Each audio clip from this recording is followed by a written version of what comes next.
할렐루야, 반갑습니다. 오늘 소선지서 중에 한 권인 스바냐서를 나누도록 하겠습니다. 이 스바냐서는 석 장밖에 되지 않는 작은 분량의 책이죠.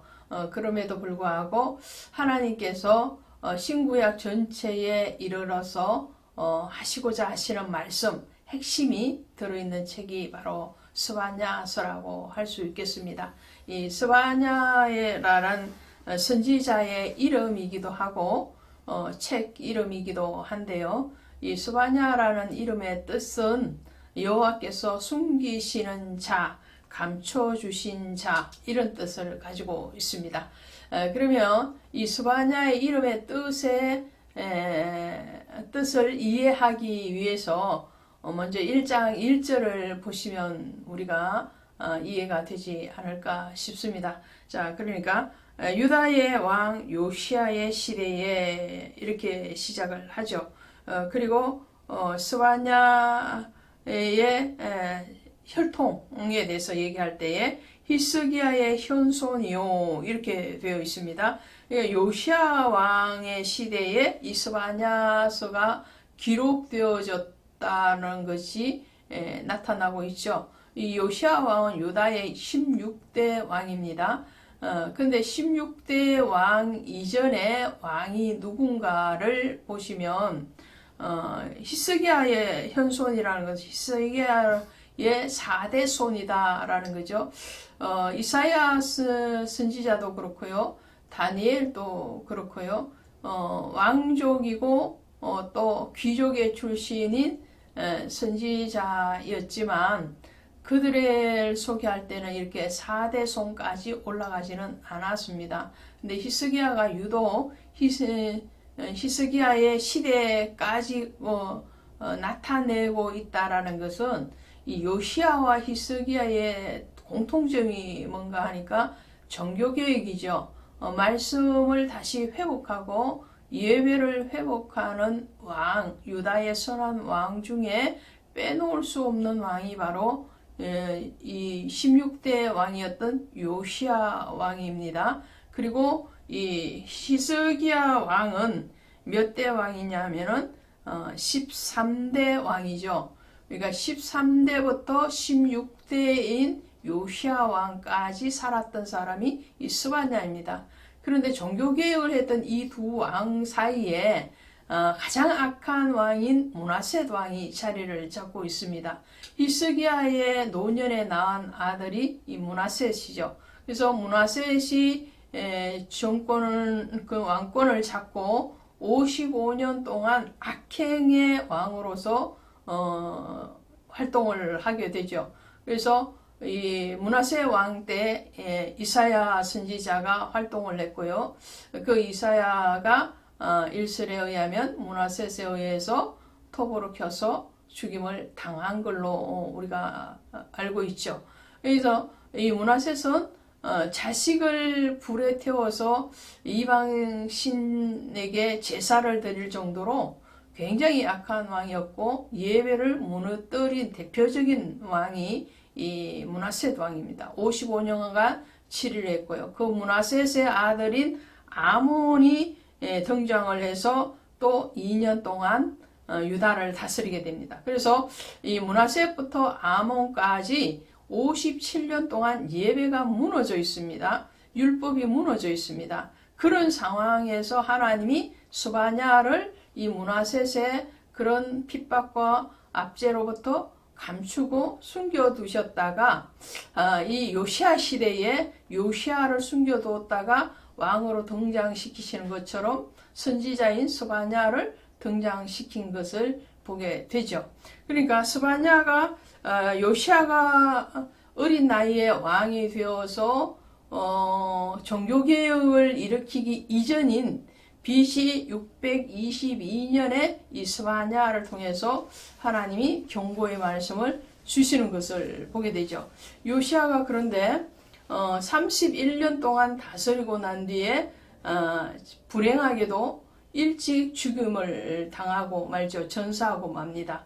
그러고 난 뒤에 유다가 다시 그 요시야 때에 그 되찾았던 그 예배의 회복을 잃어버리는 그런 악순환을 반복하게 된다라는 것을 먼저 우리가 이해를 하시고, 그리고 스바냐를 보시면 그 시대적인 배경이 이렇게 되어서 하나님이 이런 말씀을 이 시대에 하셨구나라는 것이 한층 더 깊이 있게 여러분에게 다가가지 않을까 싶습니다. 이제 1장 1절을 보셨으니까 중요한 말씀인 것만 찾아서 우리가 짚어보도록 할 텐데요. 1장 4절이 내가 유다와 예루살렘의 모든 주민들 위에 손을 펴서 남아있는 바알을 그곳에서 멸절하며 이렇게 되어 있습니다. 그러니까 하나님이 이 므낫세 아몬을 걸쳐서 오는 동안에 하나님의 성전이 있던 이 예루살렘 그리고 유다 땅의 모든 백성들에게 하나님 심판을 말씀하고 계시는 거예요. 너희가 다시 돌아오지 않으면 하나님의 때를 준비하는 깨어있는 백성으로서의 신앙이 회복되어지지 아니하면 내가 멸절하겠다라고 말씀을 하시는 거죠. 마태복음 3장에도 가시면 하나님이 심판을 말씀하시는 자기 타작 마당에서 추수하는 장면을 말씀을 하고 있죠. 알곡은 곳간에 죽정이는 영원히 타는 불에 던질 텐데 그것이 어디에서 하느냐면 자기 타작 마당이래요. 타작은 본인의 타작 마당에서부터 시작을 하는 거지 남의 밭이나 논에 가서 타작을 하는 것은 아니라는 거죠. 또 에스겔서 9장 6절에 가시면 심판을 시작할 때에 내 성소로부터 시작하리라 그렇게 말씀하라. 그 성소에서부터 늙은 자로부터 젊은 자에 이르기까지 하나님이 심판을 하시겠다고 말씀을 하시는 거죠.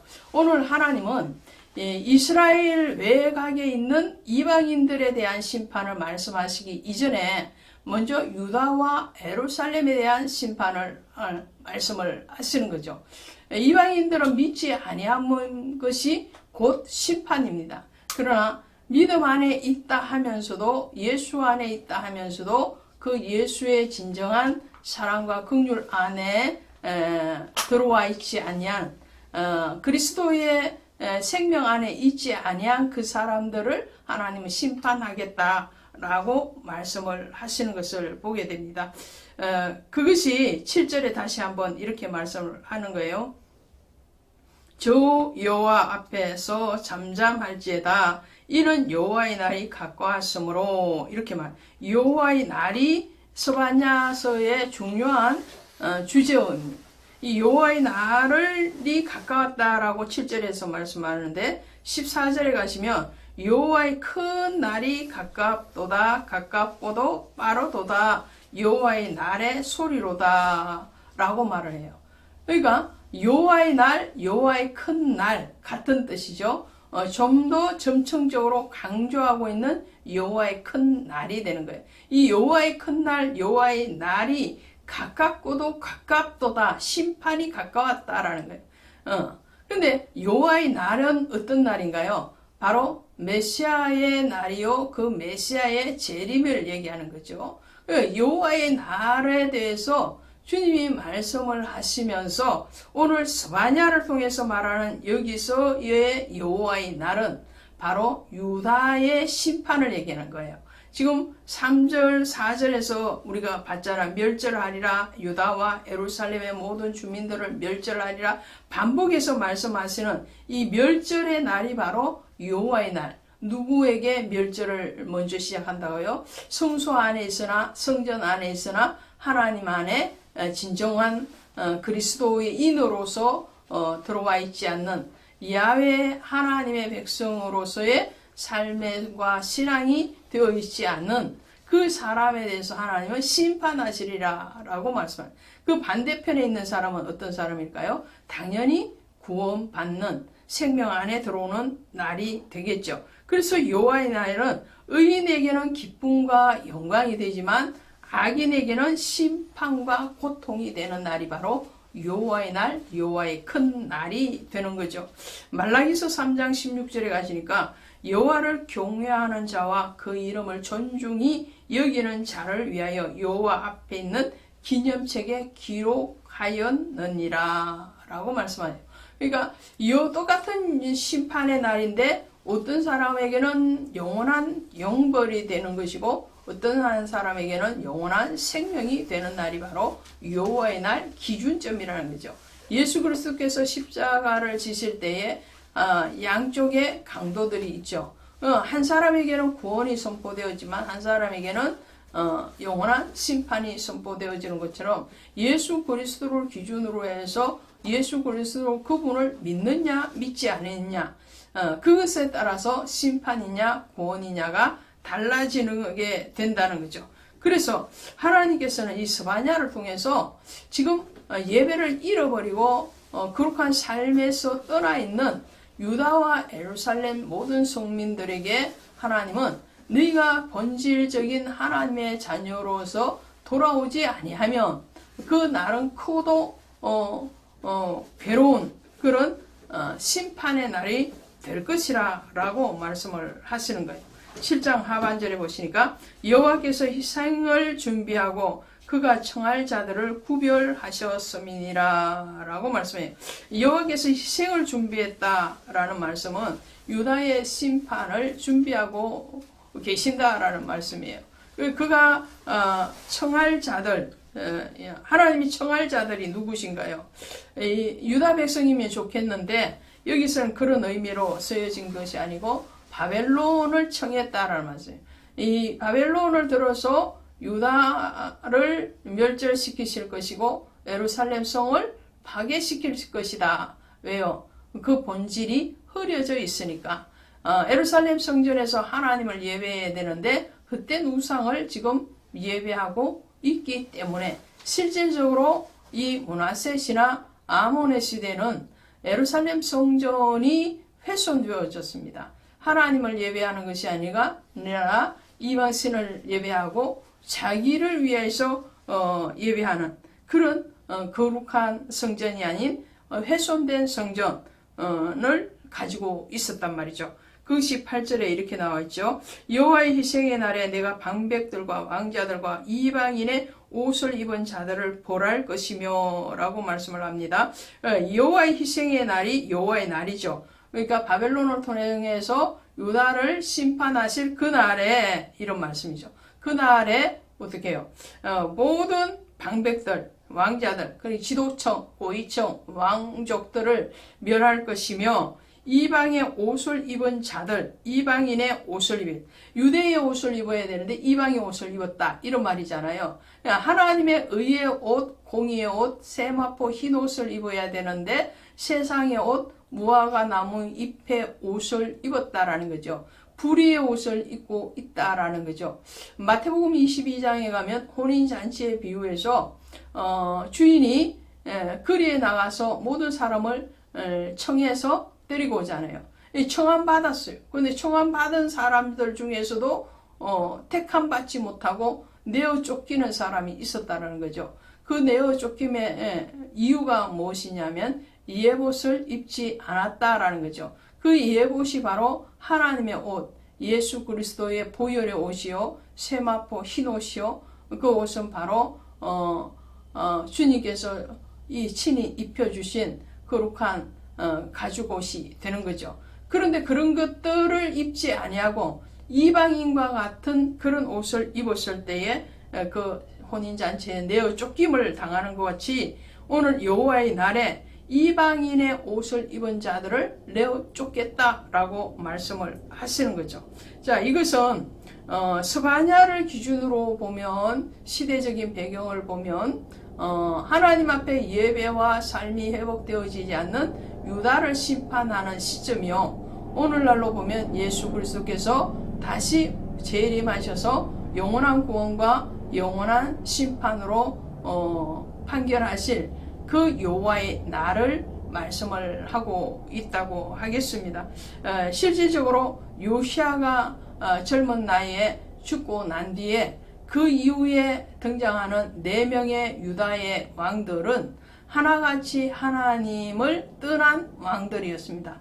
요야하서, 요야김, 요야긴, 시드기야까지 유다의 이 마지막 네 왕은 요시아의 종교개혁을 다시 물거품으로 만들어버리고, 그리고 하나님의 성전을 뺏어나고 선지자와 또 하나님의 참된 종들을 핍박하는 그런 악한 왕들이었고, 그 결과는 유다와 예루살렘이 심판받는 것이었습니다. 오늘 우리는 깨어서 자기 옷을 지키기를 원합니다. 자기 옷을 지키는 자, 또 의의 옷을 거룩하게 지키는 그 자리에 있어서 언제 여호와께서 다시 오실 때라도 우리가 환영하고 어서 오시옵소서 할 수 있는 그런 신앙의 준비가 되어 있는 저와 여러분이 되시기를 원합니다. 고맙습니다. 할렐루야, 반갑습니다. 오늘도 여러분 앞에서 하나님의 말씀을 들고 선다는 것이 제 개인적으로는 굉장히 큰 영광입니다. 여호와 하나님의 말씀을 우리가 받은 것보다 더 큰 복은 없으리라 믿습니다. 오늘 스바냐서 2장 갑니다. 2장에 오시면 여호와의 날이 가까웠는데 그 여호와의 날이 시행되기 전에 너희가 다시 돌이키기를 원한다 라고 하나님께서 영원히 그 사랑을 행하실 수 있는 그런 기회의 문, 그 문을 지금 두드리고 계시는 것을 보게 됩니다. 2장 2절에 가시면 이렇게 되어 있죠. 명령이 시행되어 날이 겨우같이 지나가기 전, 여호와의 진노가 너에게 내리기 전, 여호와의 분노의 날이 너에게 이르기 전에 그리할지어다. 자, 하나님은 여호와의 날이 심판과 구원이라고 말씀을 드렸죠. 그 여호와의 날이 시행되기 전, 이르기 전, 다시 분노가 너에게 내리기 전, 이 말씀은 그 여호와의 날 중에서 구원편에 있는 자들을 위한 말씀이 아니고 하나님의 심판에 들어오는 징계와 형벌의 날을 지금 맞이해야 되는 그런 하나님을 떠난 자들에게 지금 요청하시는 거죠. 주님은 내가 문 밖에 서서 문을 두드리노니 누구든지 그 문을 열고 나오면 나와 더불어 먹고 마시리라 말씀을 하십니다. 그래서 구원의 문을 지금도 완전히 닫지 아니하시고 열어두시고, 그리고 우리의 심령의 그 마음의 문을 두드리고 계시는 주님의 모습을 오늘 또 보게 되는 거죠. 이 스바냐를 통해서 유다 백성들과 아직은 구원을 모르는 이방인들에게까지 하나님은 지금 그 기회의 문, 축복의 문, 생명의 문을 두드리라고 말씀을 하시고, 주님이 친히 그 문에 서서 두드리고 계십니다. 그러면 그곳 안에 있는 사람들은 그 문으로 열고 나오면 되겠죠. 그래서 시행되기 전, 여호와의 날이 겨같이 지나가기 전, 이르기 전, 이전이라는 거예요. 그러니까 그때가 언제냐? 바로 지금이라는 거죠.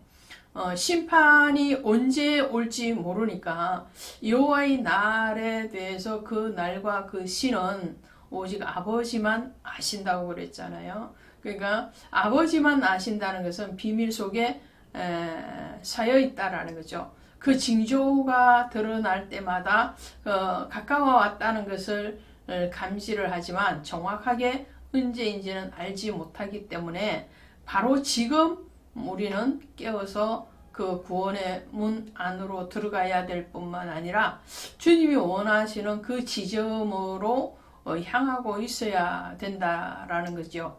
그래서 고린도후서 6장 2절에 가시니까 보라 지금은 은혜 받을 만한 때요, 보라 지금은 구원의 날이로다. 그래, 지금이에요. 지금 내일이 아니고 모레가 아니고 지금이라는 거죠.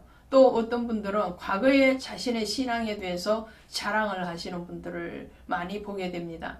과거에 내가 교회 다닐 때 이렇게 저렇게 했고 뭐 이런 일들을 했다라고 자꾸 자랑을 하시는 분들이 있으신데, 과거에 금송아지를 있어서 그것이 자랑이 되지 않은 것처럼 과거에 어떠한 신앙이 좋았다 할지라도 지금 현재가 그렇지 아니하다면 주님 앞에 그것은 징계의 대상이 되는 거죠. 그래서 오늘 지금 보라, 지금 은혜 받을 만한 때라고 그러죠. 지금이에요. 지금은 구원의 날이로다. 자, 전도서 12장 1절에 가시니까 이렇게 되어 있어요. 전도서 가시니까 너는 청년의 때에 너의 창조주를 기억하라. 곧 환난 공고한 날에 이르기 전에 나는 아무 낙이 없다고 해들이 가깝기 전에라고 전에 공고한 날이 이르기 전에 정말 아무 낙이 없다고 말할 그 시간 전에 청년의 때에 지금 하라는 거죠. 지금 신앙은 지금입니다. 과거에도 중요했고 미래도 중요하겠지만 가장 중요한 것은 지금이죠. 신앙뿐만 아니라 모든 삶에서도 마찬가지입니다. 과거에 아무리 깨끗했다 할지라도 지금 그러지 아니하다면 지금이 문제가 되는 거죠.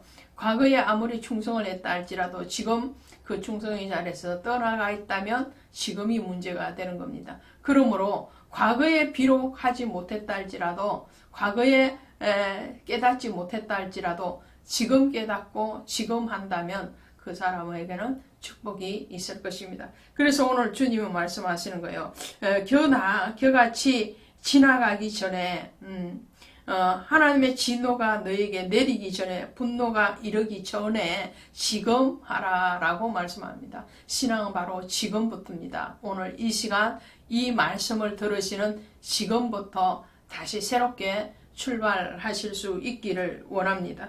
그러면서 하나님은 또 한 가지를 더 말씀을 하세요. 3절에 가시니까 여호와의 규례를 지키는 세상의 모든 겸손한 자들아 너희는 여호와를 찾으며 공의와 겸손을 구하라. 너희가 혹시 여호와의 분노의 날에 숨김을 얻으리라.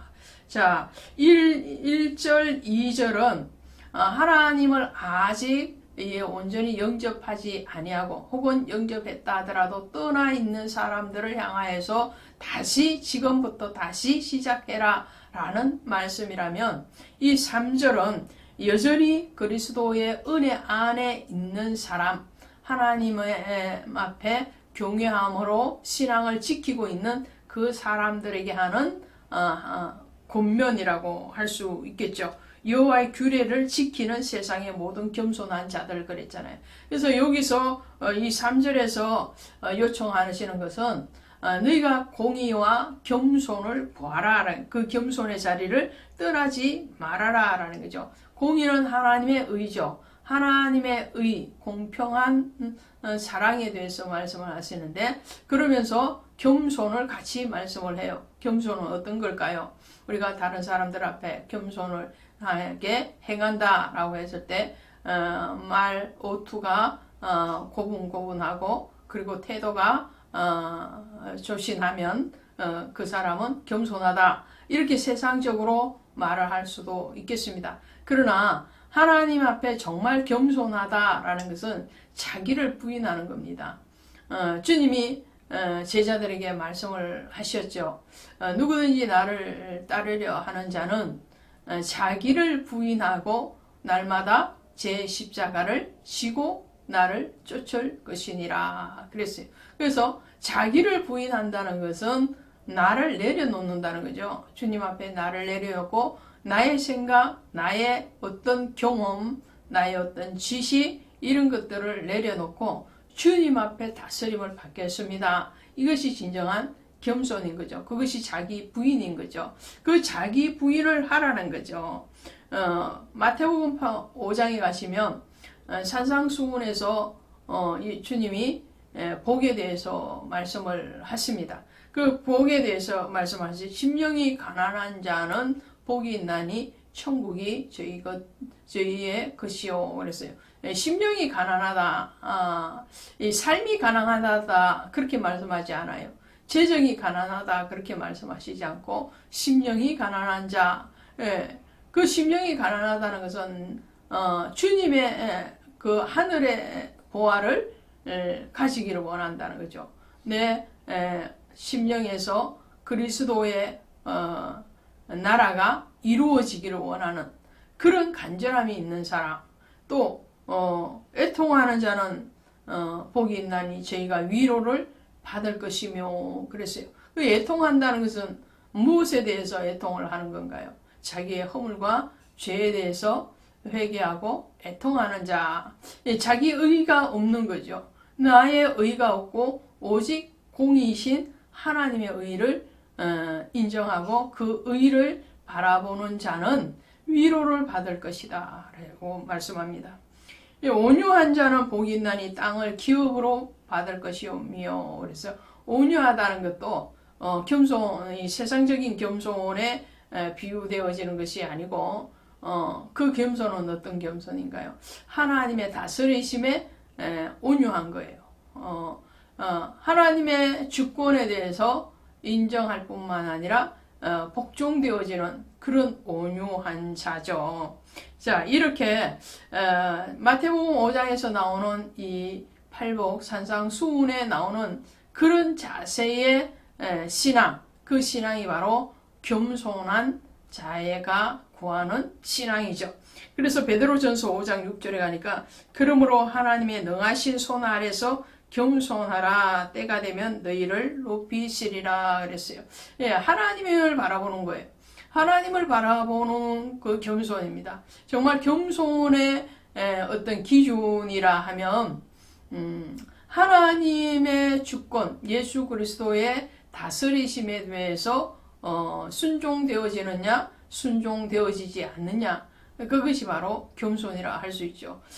성경에서 악과 그리고 의의 기준이라면 예수 그리스도를 믿느냐, 믿지 아니하는 것이냐라는 것이라면, 겸손의 기준은 예수 그리스도 앞에 순종되어지느냐, 순종되어지지 않느냐, 그것이 겸손하냐, 겸손하지 아니하냐라는 거죠. 하나님은 지금 믿지 않거나 혹은 강팍한 심령들이 돌아오기를 지금 바로 돌이켜라 라고 말씀하시는 것 같이, 여전히 신앙 안에서 은혜 안에 있는 사람들에게는 너희가 하나님 앞에 예수 그리스도의 다스리심에 순종되어지고 복종되어지는 것에 대해서 기뻐하고 즐거워하라 라고 말씀을 하시는 겁니다. 오늘 그러할 때에 이 모든 자를 향해서 주님이 문 밖에서 두드리시는 그 기회의 문에 대해서 열어주시겠다는 거죠. 열려질 것이고 구하라, 찾아라, 두드리라 말씀을 하셨잖아요. 그렇게 하는 그 심령을 주님은 지금도 찾고 계시고 기회의 문을 열어두고 계시는 그 하나님의 사랑, 그 사랑이 오늘 저와 여러분을 인도해 가시리라 믿고, 또 그 인도함에 또한 순종되어지고 또 복종되어지는 우리 모두가 되어지기를 주 예수의 이름으로 축원드립니다. 고맙습니다. 할렐루야, 반갑습니다. 하나님의 은혜가 오늘 저와 여러분 사이를 운행하게 하시니 감사합니다. 야곱이 약복강에서 기도하면서 하나님의 그 광명한 사랑을 덧입혔던 것처럼 오늘 저와 여러분 사이에서 주를 향한 그 열심, 그 사랑, 그 간절함이 오늘 주님이 우리에게 다가오시는 한 방편으로 우리에게 먼저 허락하심이 아닌가 싶습니다. 오늘 스바냐서 3장 가도록 하겠습니다. 스바냐 3장에 오시면 예루살렘에 내리기로 했던 그 형벌의 이유, 그러나 주님께서 다시 회복하시마라는 약속의 말씀을 하고 계시는 것을 보게 되죠. 자, 하나님이 이렇게 말씀을 하시는 거예요. 3장 2절에 가니까 그가 명령을 듣지 아니하며 교훈을 받지 않으며 여호와를 의뢰하지도 아니하며 자기 하나님에게 가까이 나아가지도 아니하였도다. 하나님이 왜 예루살렘을 심판하실 수밖에 없는가? 그것은 하나님을 지금 경외하지 않는다라는 거죠. 지난 2장에서 겸손의 기준이 뭐라고 말씀을 드렸던가요? 그 겸손의 기준은 하나님의 다스리심, 예수 그리스도의 말씀하심에 대해서 순종하는가 순종하지 않는가가 겸손의 기준이라고 말씀을 드렸는데, 오늘 3장에 오시니까 하나님의 교훈을 받지 않고 하나님을 가까이 하지 아니함으로 내가 너희를 징계할 수밖에 없는데, 그러면 그 징계함이 바로 하나님의 공의라는 거죠. 하나님의 공의는 징계할 자는 징계하시고 상 줄 자는 상을 주는 것이 하나님의 공평한 의죠. 그 의를 이루어 가시는 하나님, 오늘 지도층부터 백성에까지 다 부패하고 또 신앙이 뒷걸음질 치고 있는 것을 보게 됩니다. 방백들은 부르짖는 사자요, 그의 재판관은 이튿날까지 남겨두지 것이 없는 저녁일이요. 얼마나 무섭게 백성들을 착취했는가에 대해서 말을 하죠. 이 방백들 지도자들이죠. 고관들입니다. 고관들 또 재판관들이 밤의 이리와 같이 남겨두지 않을 정도로 이 백성들을 탈취하고 그들을 괴롭혔다라는 것을 말합니다. 그러면 이 세상의 관리들만 그랬느냐? 그렇지 않다는 거예요. 4절에 그의 선지자들은 경솔하고 간사한 사람들이요 그의 제사장들은 성소를 더럽히고 율법을 범하였도다. 선지자와 제사장도 하나님의 말씀에서 떠나 있더라는 거예요. 예, 하나님을 안다, 예수 그리스도를 믿는다라는 것은 무슨 말인가요? 그의 명령하심을 깨달아 알고 그 명령하심에 대해서 순종하고 복종한다라는 거죠. 근데 제사장과 선지자들은 그러지 아니하였다라는 거예요. 그러면 어떻게 합니까? 하나님의 공의에 대로 하면 이들은 당연히 형벌을 받고 멸망을 해야 되겠죠. 그런데 하나님의 인자하심이 있다는 거죠. 공의만 있는 것이 아니라 하나님의 사랑이 있는 거예요. 헤세드의 사랑이 있는 거죠. 그 헤세드의 사랑은 항상 우리에게 문을 열고 계신다는 거죠. 기회의 문, 생명의 문을 열고 계시는 거예요. 그것이 7절에 내가 이르기를 너는 오직 나를 경외하고 교훈을 받으라. 그리하면 내가 형벌을 내리기로 정하기는 하였지만 너의 거처가 끊어지지 아니하게 하였으니. 자, 다시 돌아오라는 거죠. 무엇으로 돌아오는 거예요? 말씀으로 돌아오라는 거예요. 말씀으로 돌아오는 것은 곧 하나님께로 돌아오는 거예요. 왜? 말씀은 곧 하나님이시니까. 그 말씀이 육신이 되어 오신 분이 바로 예수 그리스도이시므로 교훈을 받으라, 말씀을 받으라, 말씀으로 돌아오라라는 것은 하나님께로 돌아오라는 것이고 예수 그리스도 안에 있으라라는 말씀이죠. 그렇게 했을 때에 하나님은 우리에게 기회의 문을, 이 틈새의 문이 활짝 열리는 경험들을 우리에게 허락하시겠다라는 거예요. 자, 9절에 이렇게 말씀합니다. 그때 내가 여러 백성의 입술을 깨끗하게 하여 그들이 다 여호와의 이름을 부르며 한 가지로 나를 섬기게 하리니. 하나님이 주권자가 되셔서 하신다는 거예요. 무엇에 대한 주권자이시냐? 오늘 우리를 의롭다 하는 주권이 우리에게 있는 것이 아니고 하나님께 있다는 거예요. 우리는 스스로 의로울 수가 없어요. 우리 입술이 부정하죠. 이사야가 고백했잖아요. 이사야서 6장에 가면 하나님이 이사야를 소명하시는데 이사야가 말합니다. 나는 부정한 자입니다. 그럴 때 제단 숯불이 이 이사야 입을 정하게 하잖아요. 성령의 불로 우리를 정하게 하지 아니하시면 또 예수 그리스도의 보혈로 우리의 죄를 씻어주지 아니하시면 우리는 스스로 의로울 수도 없고 하나님 보좌 앞으로 나아갈 수도 없는데, 오늘 하나님이 우리의 입술을, 그 여러 백성의 입술을 깨끗하게 하여 그 정하기에서 여호와의 이름을 부르고 그 하나님을 섬기게 만드시겠다 말씀. 스스로 어떻게 할 수 없는 연약한 우리를 향해서 하나님의 사랑이 먼저 오시는 거죠. 우리가 하나님께 나아갈 수 없는데 하나님 우리를 먼저 찾아오시는 거예요. 항상 주님이 먼저 제자들을 찾아갔지 제자들이 주님을 찾아가는 법은 없었다라는 거예요.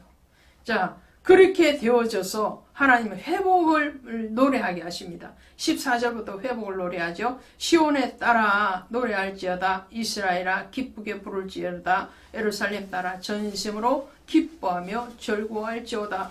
아주 점층적으로 합니다. 시온에서 이스라엘로, 이스라엘에서 예루살렘에 뭘 기뻐하고 절구할, 아주 하나님께 다시 그 영과 육이 다 회복되어지는 그 즐거운 잔치의 마당으로 초청하는 것을 보게 되죠. 그 잔치의 마당에서 주님은 우리와 함께 즐기시기를 원한다는 아주 풍요한 그 하나님의 마음을 보게 되는데 17절에 너희 하나님 여호와가 너희 가운데 계시니 그런 구원을 베푸실 전능자시라. 그가 너로 말미암아 기쁨을 이기지 못하며 너를 잠잠히 사랑하시며 너로 말미암아 즐거이 부르며 기뻐하시라. 덩실덩실 춤을 추고 계시는 듯한 그런 모습을 보게 됩니다. 회복되고 새롭게 되어진 우리의 모습에서 하나님이 그 인자하신 그 얼굴로 우리를 잠잠히 바라보신다고.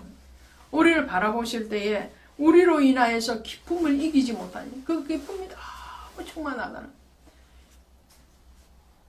잃어버린 아들을 다시 찾았을 때의 그 기쁨, 그 기쁨, 정말 사랑스러운 아들이 이제 성장하는 것을 바라보는 그 아버지의 그 가슴 뿌듯한 그 즐거움, 그 보람됨의 오늘 하나님의 인자하신 그 얼굴이 떠오르게 하는 말씀입니다. 오늘 하나님이 우리를 보신다면 이런 모습이시기를 원합니다. 우리가 하나님을 기뻐하고 즐거워할 때에 주님은 우리의 기뻐하고 즐거워한 것과 비교할 수 없는 그 기쁨과 그 즐거움으로 우리를 바라보시고 계십니다. 그러면서 모든 세상에서 수욕받고 치욕받은 것들에 대해서 보상해 주시겠다고 말씀을 하시는 거죠. 19절에 가신 그때에 내가 너를 괴롭게 하는 자를 다 벌하고 저는 자를 구원하며 쫓겨난 자를 모으며 온 세상에서 수욕받는 자에게 칭찬과 명성을 얻게 하리라. 시편 23편에 가면 여호와는 나의 목자시니 내가 부족함이 없으리로다 하면서 원수의 상 앞에서 내게 은혜를 베푸시고, 원수 앞에서 하나님이 우리를 높여주시는 그 장면이 오늘 스바냐서 3장으로 연결되고 있는 것을 보게 됩니다. 저와 여러분이 여호와의 말씀으로 돌아가기를 원합니다. 그 말씀으로 돌아가면 그 속에 하나님의 사랑, 그 속에 하나님의 정말 우리를 보고 기뻐하고 즐거워하시는 그 모습이 깨달아지고 보여지고 또 감사가 되어지리라 믿습니다. 고맙습니다.